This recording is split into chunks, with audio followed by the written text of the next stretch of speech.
Assalamualaikum warahmatullahi wabarakatuh. Pak Kiai, mau nanya, kan banyak Wahabi mengatakan itu Allah itu bersemayam di aras ataupun bertempat, seperti dalil Ar-Rahmanu 'alal arsy istawa, Pak Kiai. Gimana tuh Pak Kiai?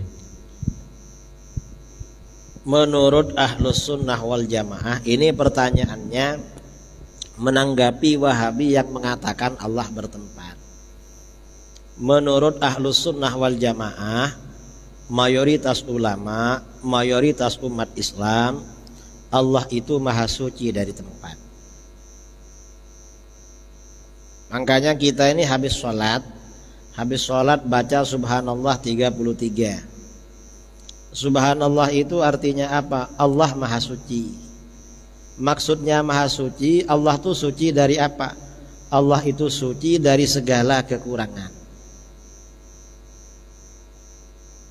Yang kedua, setelah menyucikan Allah dari kekurangan, lalu baca alhamdulillah.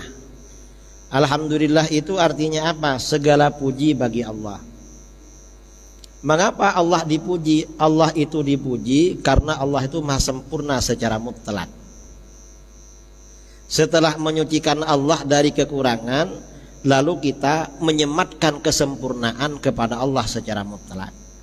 Setelah kita ini menyempurnakan Allah secara mutlak, lalu membaca Allahu Akbar. Allah maha besar. Apa maksudnya Allah maha besar? Allah itu lebih agung, lebih besar daripada yang kita sucikan dan kita sematkan kesempurnaan pada zatnya. Ini maksudnya bacaan zikir sehabis sholat. Termasuk Allah itu maha suci, Allah itu maha suci dari tempat. Allah tidak butuh tempat, Allah maha suci dari tempat. Lalu bagaimana dengan ayat Ar-Rahmanu 'alal arsy istawa? Para ulama menganggap ayat ini termasuk ayat mutasyabihat, ayat yang serupa maknanya. Kalau ulama salaf menafsirkan istawa itu artinya bukan bersemayam. Istawa itu ditafwid. Istawa itu artinya Allah beristiwa pada arsy. Artinya apa? Hanya Allah yang tahu maknanya. Kalau ulama khalaf, ulama tahun 300 ke belakang, istiwa itu artinya apa? Allah itu berkuasa pada arsy, bukan bersemayam. Mengapa begitu? Kata para ulama, sesuai dengan ayat Al-Quran, ya, dasar Al-Quran. Ayat Al-Quran itu ada ayat muhkamat, ada ayat mutasyabihat. Ayat muhkamat itu artinya ayat yang jelas maknanya. Mutasyabihat itu ayat yang tidak jelas atau maknanya yang serupa. Ayat mutasyabihat maknanya dikembalikan pada yang muhkamat. Yang muhkamat ayat mana?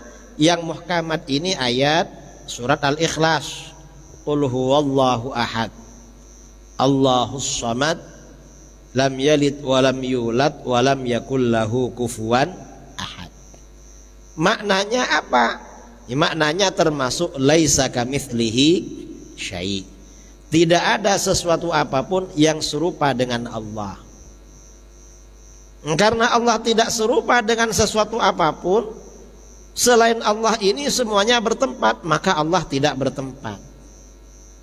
Mengapa Allah tidak bertempat? Allah itu bukan benda. Yang butuh tempat itu biasanya benda atau sifat benda. Allah bukan benda, Allah bukan sifat benda. Kalau ditanya Allah itu apa? Kalau secara akidah jawabannya mukhalafatu lil hawadits. Ya Allah itu tak serupa dengan perkara baru. Yang kita gambarkan dalam pikiran ini kan perkara baru semua. Allah tak serupa. Kalau perkara baru butuh tempat. Perkara baru ini ada kalanya benda, ya. Yang namanya benda butuh ruangan kosong.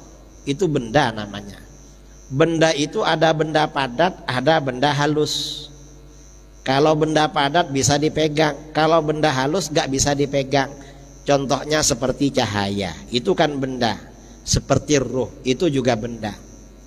Kalau sifat benda butuh pada benda sebagai tempat, seperti warna putih. itu butuh pada benda untuk ditempati warna, seperti panas, hangat atau dingin. Butuh benda untuk panas atau dingin. Kalau benda butuh ruangan, ruangan hampa, ruangan kosong. Allah itu bukan benda, bukan sifat benda. Kalau Allah bukan benda, bukan sifat benda, lalu apa? Jawabannya laisa kamitslihi syai' walam yakul lahu kufuwan ahad. Jawabannya seperti itu. Kalau dalil Al-Quran Allah tidak bertempat, ya dalil tadi itu. Bisa pakai dalil lain. Wallahu ghaniyun 'anil 'alamin. Allah tidak butuh pada semesta alam, tidak butuh tempat atau tidak butuh apa-apa. Kalau dalil Al-Quran. Kalau dalil hadis lebih banyak lagi. Apa dalil hadis? Antallahir falaysa fawqaka syai'. Doa Rasulullah SAW yang dianjurkan bagi orang yang banyak hutang. Antallahir falaysa fawqaka syai'. Engkau maha jelas, di atasmu tidak ada sesuatu. Wa antal batin falaysa dunaka syai'. Engkau maha tersembunyi, di bawahmu tidak ada sesuatu. Kata para ulama, kalau di atas Allah gak ada sesuatu, di bawahnya gak ada sesuatu, berarti Allah tidak bertempat. Karena kalau bertempat, di bawahnya ada sesuatu, mungkin di atasnya ada sesuatu. Itu konsekuensi sesuatu yang bertempat. Allah maha suci dari tempat itu. Nah, kita di dalam masalah ini kembali kepada sifat 20. Itu adalah akidah Ahlus Sunnah wal Jamaah. Ada pertanyaan lagi? Oh, itu ibu-ibu ya.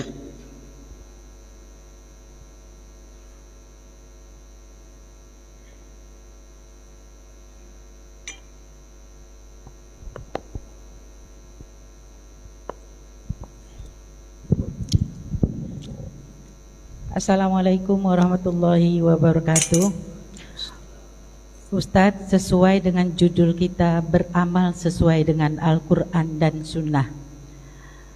Jadi di sini Ustadz mengingat jamaah-jamaah aswaja ini secara awam banyak sekali beramal itu kurang ilmunya Ustadz. Jadi definisi dan ciri-ciri aswaja itu sendiri kami ini Ustadz kadang-kadang pun tak tahu Ustadz. Banyak yang tak tahu Ustadz. Jadi Ustadz, kalau saya mengapakan menyelamatkan jamaah aswaja dari aliran Salafi dan Wahabi, kalau kata saya nih Ustadz. Karena Ustadz, dengan kurangnya ilmu itu dan keinginan untuk beribadah ini sekarang udah kuat. Jadi sementara kesempurnaan sholat itu contohnya Ustadz adalah dengan bacaan yang sempurna. Artinya bacaan Al-Quran kita itu mesti benar tajwidnya, makhrajnya. Nah, sekarang jamaah ini mencari Ustadz bagaimana untuk menyempurnakan kekurangan-kekurangan mereka dengan belajar tahsin. Dan kita di aswaja ini di sini kurangnya Ustadz, kurangnya itu menyediakan fasilitas-fasilitas itu, sementara Salafi menyediakan fasilitas itu. Jadi PR mungkin bagi kita nih Ustadz, pertama itu tadi itu bagaimana menyiapkan sarana tahsin supaya jamaah aswaja ini bisa belajar menyempurnakan Al-Quran mereka supaya menjadi lebih benar. Terus Ustadz, kalau dilihat dari cara berpakaiannya Salafi ini, itu terutama wanita, itu kan menunjukkan betul-betul mereka itu Ustadz, memang betul-betul jilbabnya panjang itu kan, jadi sudah mencermin betul agamis sekali. Jadi sepertinya kita aswaja nih salah, maksudnya tuh tidak kurang, inilah yang benar. Nah itu yang dilihat cara mata. Padahal sebenarnya aswaja itu kalau dilihat dari, mungkin kalau kita berilmu, aswajanya berilmu dan mau menjalankan, sepakat 4 mazhab ini masalah hijab ini sepakat itu cadar tuh, saya pernah dengar itu katanya pun wajib Ustaz. Tapi di kalangan kita sendiri masalah jilbab aja masih diperdebatkan. Itu selanjutnya Ustaz. Terus lagi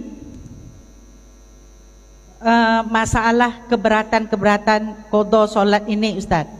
Bagi sebagian ibu-ibu yang udah tua, untuk mengqada solat ini terasa berat. Sementara kalau di Salafi itu tak ada qada solat ini Ustaz. Satu lagi ya Ustaz. Terus apa ini lagi nih?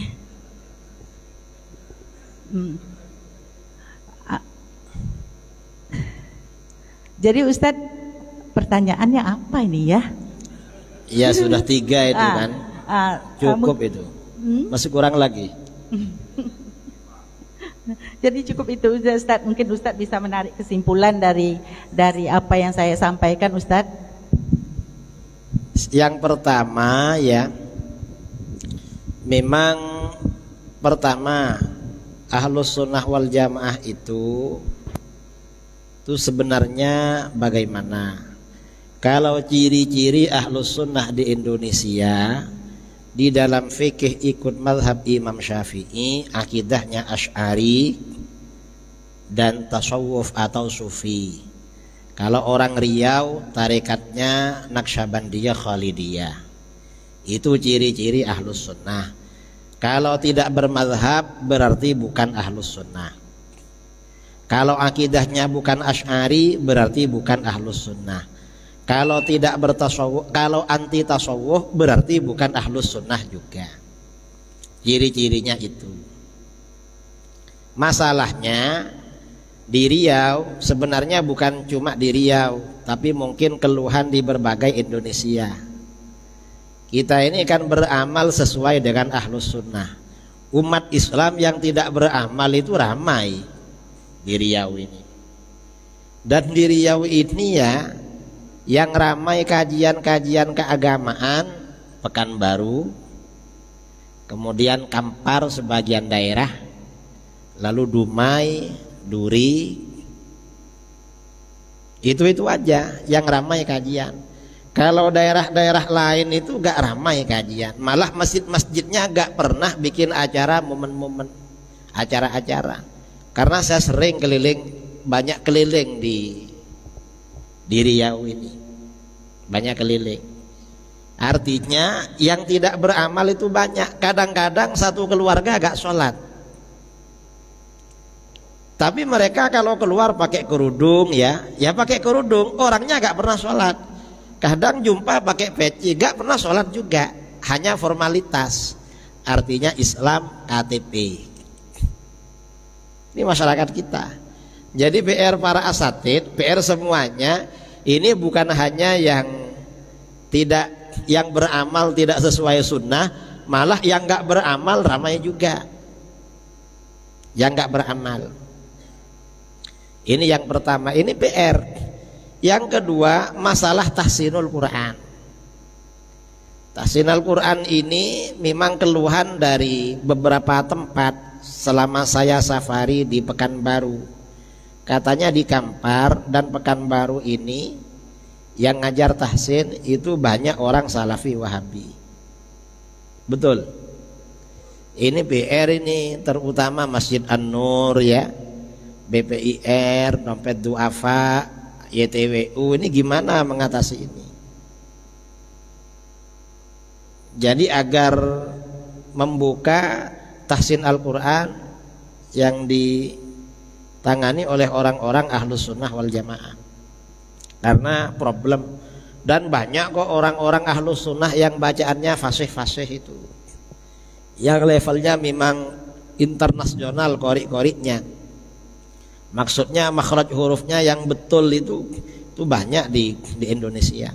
Ya cuma kadang-kadang karena muridnya, santrinya banyak, akhirnya gak sempat mengatasi jamaah. Ini memang perlu diatasi. Kemudian yang kedua masalah pakaian. Pakaian perempuan. Kalau pakaian perempuan ini batasan aurat perempuan, batasan aurat wanita itu ya, kalau mayoritas ulama ini kan khilaf, apakah wajib pakai cadar apa enggak. Para ulama ketika menafsirkan ayat ya, wala yubdina zinatahunna illa ma dhahara minha, janganlah orang-orang perempuan mukminah, orang perempuan beriman menampakkan perhiasannya kecuali apa yang tampak darinya. Artinya yang boleh ditampakkan. Ini ulama khilaf. Kalau menurut Abdullah bin Mas'ud, perhiasan yang boleh ditampakkan itu hanya busana, sedangkan wajah itu wajib ditutup kecuali kedua mata. Itu mazhabnya Abdullah bin Mas'ud. Makanya perempuan wajib pakai cadar. Kalau menurut jumhur mayoritas ulama, Ibnu Abbas, Al-Auza'i, Ad-Dhahhak, Sa'id bin Jubair dan lain-lain, perempuan itu jangan menampakkan perhiasannya kecuali sesuatu yang tampak. Yang tampak ini artinya apa? Yang tampak ini wajah dan kedua telapak tangan. Jadi kalau menurut mayoritas ulama ya, wajah dan kedua telapak tangan wanita ini bukan aurat, jadi boleh ditampakkan. Ini menurut Ibnu Abbas dan mayoritas ulama. Lalu ada pendapat yang lebih longgar lagi. Siapa? Mazhabnya Imam Abu Hanifah. Kalau menurut Imam Abu Hanifah, Imam Hanafi, telapak kaki wanita itu boleh ditampakkan. Jadi gak wajib pakai kaos kaki. Kayaknya masyarakat Indonesia walaupun fikihnya Syafi'i, tapi yang perempuan rata-rata Hanafi. Mengapa gak pakai kaos kaki? Terutama yang kerjanya bertani. Kalau petani lalu ke sawah-sawah repot pakai kaos kaki. Karena biasanya waktu menanam padi itu sandal dilepas di pinggir. Saya ini kan petani kan di Jawa itu punya sawah. Kalau pakai sandal pakai apa? Nanti ya ada di dalam tanah, gak bisa diangkat itu. Makanya ikut mazhab Hanafi. Lalu ada yang lebih longgar lagi, ulama salaf, Imam Abu Yusuf. Imam Abu Yusuf ini muridnya Imam Hanafi. Apa? Perempuan itu boleh membuka lengannya. Lengannya gak wajib ditutup. Terutama yang jualan rujak ya, apa namanya, yang di warung yang kerja gini-gini. Kalau diginikan repot itu. Atau kerja apa? Jadi boleh ini. Zero apa namanya, lengan itu ini bu. Kalau ini hasta kan. Kalau ke atas ini gak boleh. Itu yang paling longgar. Jadi ulama salaf itu pendapatnya seperti itu. Nah kalau yang buka kerudung itu sudah melanggar ijma itu. Karena ada ya sebagian orang yang menjadi panutan di Indonesia memfatwakan kepala itu katanya kepala wanita, rambut wanita boleh dibuka. Gak ada keterangannya dalam Al-Quran. Salah itu. Karena di dalam Al-Quran jelas wal yadribna bi khumurihinna ala juyubihinna. Hendaklah wanita itu, kaum wanita memasang kerudungnya pada dadanya. Mengapa kerudung itu dipasang pada dada? Yang namanya kerudung itu penutup kepala, penutup rambut. Lalu mengapa dipasang pada dada? Sebelum ayat ini turun, orang-orang Arab itu yang perempuan pakai kerudung. Walaupun pakai kerudung, tapi kerudungnya ke belakang. Karena ke belakang, lehernya kelihatan, dada bagian atas kelihatan. Maka oleh Al-Quran, Allah di dalam Al-Quran memerintahkan kerudung itu dipasangkan pada dada. Sehingga apa? Sehingga anting-anting anting dan telinga gak kelihatan, leher gak kelihatan juga. Itu namanya hijab syar'i. Itu yang perempuan ya, artinya ya seperti itulah. Itu sudah syar'i.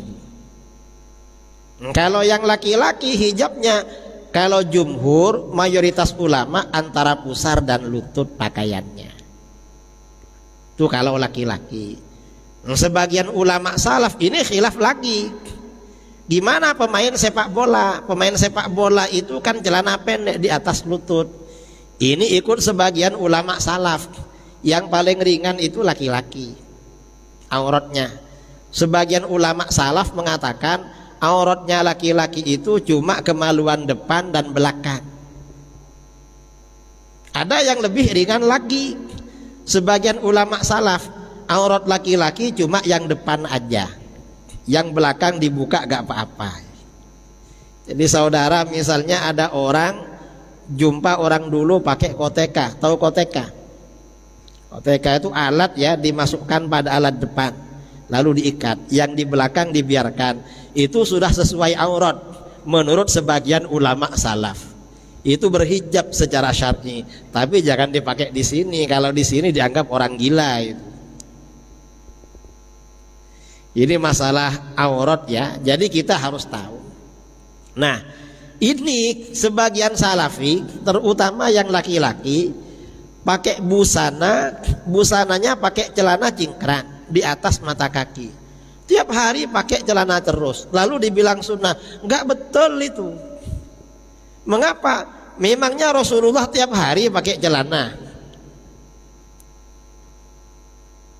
Enggak tiap hari orang Arab pakai celana, pakai gamis biasanya. Dan seandainya sampai mata kaki atau di bawah mata kaki itu gak apa-apa. Kalau umat Islam sekarang gak apa-apa. Kita ini pakai sarung di bawah mata kaki gak apa-apa, tidak haram.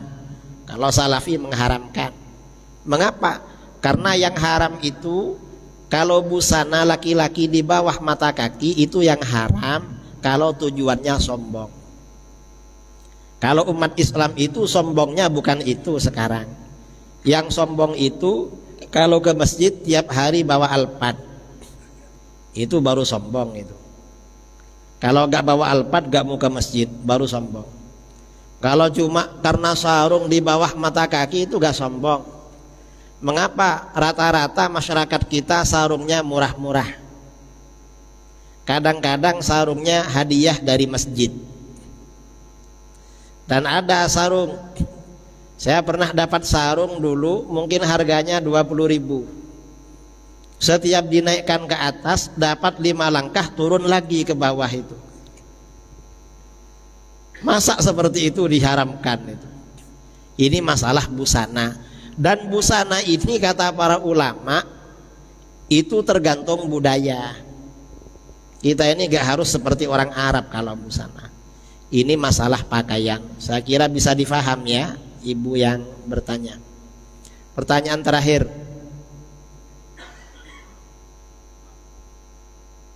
Ya ini. Salam.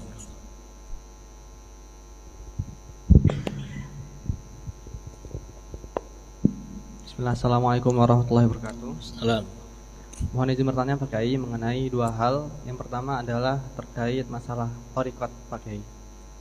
Mungkin bisa dijelaskan secara ringkas Pak Kiai apa itu thariqat dan juga bagaimana hukumnya.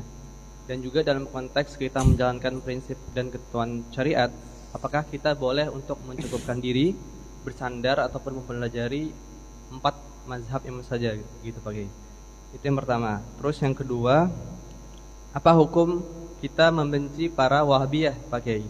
Sebagaimana mereka membenci kita karena mereka itu menyimpang Pak Kiai. Dan juga apa kemudian irisan pemersatunya antara kalangan Wahabiyah dan juga Asy'ariyah dalam bingkai sebagai Islam sebagai agama Pak Kiai. Mungkin itu saja. Yang pertama, hukum bertasawuf atau bertarekat. Bertasawuf atau bertarekat itu hukumnya wajib. Mengapa wajib? Untuk menyucikan hati. Karena tasawuf ini bagian dari 3 pilar ajaran Islam. Dalam hadis Jibril itu, malaikat Jibril bertanya 4 perkara kepada Rasulullah SAW. Pertama, bertanya tentang Islam, dijawab dengan rukun Islam. Ini berarti Islam ya, berarti ilmu fikih. Kedua, bertanya tentang iman, dijawab dengan rukun iman, berarti ini ilmu akidah. Ketiga, ditanya tentang ihsan, ini ilmu tasawuf. Kalau orang ini tidak bertasawuf, agamanya kurang, tidak sempurna. Karenanya bertasawuf itu hukumnya wajib. Dan tidak bid'ah bertasawuf, malah wajib hukumnya. Agar kita ini bersih dari penyakit hati. Karena tasawuf ini kata Imam Ghazali kuncinya ada 3. Pertama, menyucikan hati dari berbagai penyakit. Ini tasawuf. Membersihkan hati itu wajib hukumnya. Yang kedua, berzikir tak pernah henti. Takbiratul ihramnya tasawuf itu, kita ini kalau sholat kan takbir, itu berzikir, gak pernah berhenti. Ini dibid'ahkan oleh Wahabi. Kita ini kalau habis sholat zikirnya panjang, mereka pergi, bid'ah. Gak bid'ah, karena zikir ini dianjurkan terus menerus memang. Yang ketiga, setelah zikir terus menerus lalu akan menghasilkan fana kepada Allah. Fana itu artinya apa? Selalu ingat pada Allah. Itu fana. Itu yang disebut dengan maqam ihsan. Itu ilmu tasawuf. Kemudian yang kedua, kita wajib bermadhab. Kalau di Indonesia ini madhabnya kita ikut madhab Imam Syafi'i. Yang ketiga, bagaimana hukumnya berinteraksi dengan Wahabi. Berinteraksi dengan Wahabi ya, itu muamalah. Muamalah dengan Wahabi itu hukumnya gak apa-apa. Cuma kalau sampai persahabatan itu dirinci. Kalau persahabatan itu secara zahir, kita teman baik cuma luaran aja, itu makruh hukumnya. Kalau persahabatan itu secara batin sampai menjadi teman karib, teman akrab, itu hukumnya haram. Jadi dilihat. Jadi dilihatlah. Lalu menyikapi Wahabi kita ini bagaimana? Ini tugas para asatid, para ulama dan orang yang mampu, wajib berdakwah kepada Wahabi agar mereka kembali kepada Ahlus Sunnah wal Jamaah. Jadi syubhat-syubhat Wahabi diungkapkan, itu hukumnya wajib. Wajib menjelaskan syubhat-syubhat orang Wahabi. Jadi begitu, wajib hukumnya. Ini tugas para ulama. Kalau mereka gak mau, ya sudah, kita gak ikut-ikut kalau gak mau. Selama mereka mau, wajib. Dan alhamdulillah ya, dakwah para asatid ini cukup berhasil. Karena di mana-mana, ya di Pekanbaru, di Jawa, di mana-mana banyak masyarakat Wahabi, bahkan ustadz-ustadz Wahabi yang sudah bertaubat kembali ke dalam Ahlus Sunnah wal Jamaah. Sudah banyak. Jadi jawabannya seperti itu. Saya kira itu ya pertanyaan terakhir. Dan menutup kuliah subuh pagi kali ini. Ini sudah 1 jam dari tadi. Kita sudah 1 jam. Mudah-mudahan bermanfaat. Amin Allahumma amin. Dan ini para asatid yang lain banyak yang tidak datang, mungkin kuliah di luar, atau karena mungkin tahun baru semalam. Tapi tahun barunya berzikir ya, bukan tahun baru bakar mercon. Mudah-mudahan bermanfaat. Allah menjaga kita semuanya di dalam bingkai Islam Ahlus Sunnah wal Jamaah.